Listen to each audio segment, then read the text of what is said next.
So in other news, in my life, I have torn my bicep. Tore my bicep tendon, unfortunately, a couple of weeks ago. I have a 3.5 centimeter by 1 centimeter tear in my right bicep. Not in the bicep itself, the tendon in the elbow, which has been fucking great. Has put a bit of a dent into, hot boy summer. I cannot train for the next 3 to 4 weeks. My upper body, I've got to let things rest. And why I wanted to bring this up is there's a couple of things inside my mind that I thought was worth sharing and sort of just observing, right? Is that, first of all, when I damaged my bicep, I didn't even actually feel much pain. It felt like something popped for sure, but there wasn't actually that much pain, but definitely was not good. And I felt that, and even though I felt that pop and I was like, what the fuck is going on? Grossly enough, I went for another set afterwards, which probably did not help either. I probably made it fucking worse. But I didn't actually get any help on it until a few days later. And in that interim period, so I hurt myself on the Friday. I think I got it checked out on the Monday or Tuesday because there was a lot of bruising. And why there was a lot of bruising inside my arm is that the muscle and the tendon had torn and was bleeding from the inside of my arm. And the blood is just pooling in my arm, which is kind of gross when you think about it, right? But I was trying to sleep one night and I was thinking about what the repercussions of this injury could be. Because this is actually my first ever major injury. I've never broken a bone. I've sprained my ankle a few times, but nothing too major. I've never torn a muscle or anything like that. So this is the first serious issue that I've had. And then, as our night thoughts often consume us, sometimes it's good, mostly it's bad.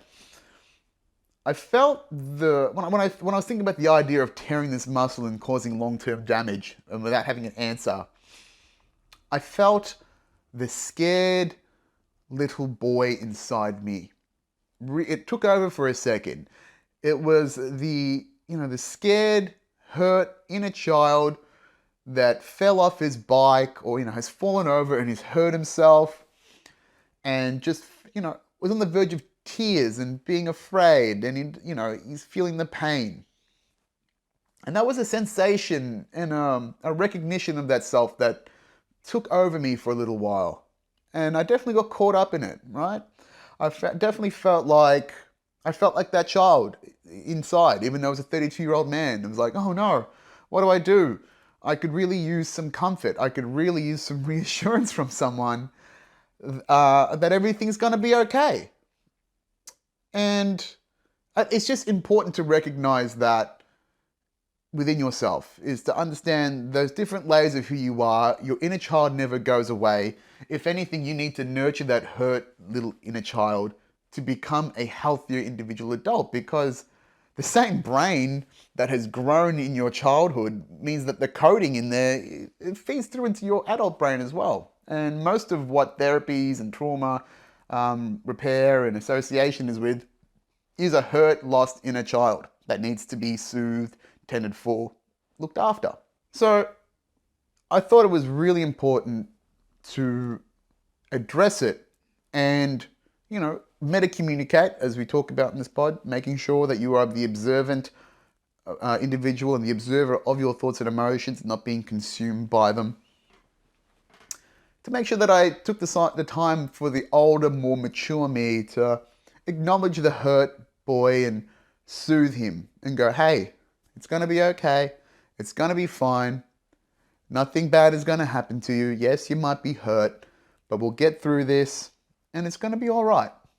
I had to soothe that dimension of myself, that younger dimension of myself, to make sure that I had a more integrated sense of being inside of myself.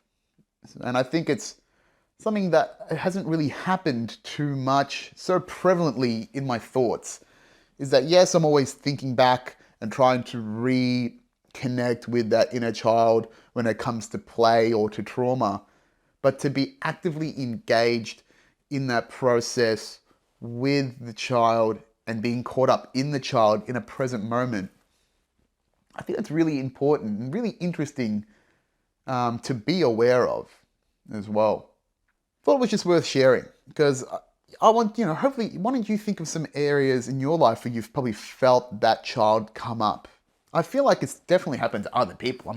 I am not a singular, or I'm not alone in this process. I am a singular individual in the collective consciousness. I'm sure that there have been moments in everyone's life where that child is there, maybe often more than not, because there are a lot of people that haven't reached a lot of emotional maturity in some ways because the pain of what happened when they were younger keeps them in that emotional lock and that emotional age for quite some time. The world is full of hurt children. There is actually very few genuine adults in society. There is a lot of hurt children. And we get sent back into these perpetual states of childlike suffering and immaturity when these wounds are triggered inside ourselves. So I just thought it was worth sharing and sort of communicating. And it might be worth, binges, understanding, has this happened to me in my life? What could I do to address that hurt in a child in situations of physical stress and suffering, or just in any areas of suffering that you have in your life? Just, a binge thought, as we so often have on this podcast. That's what it's for, right?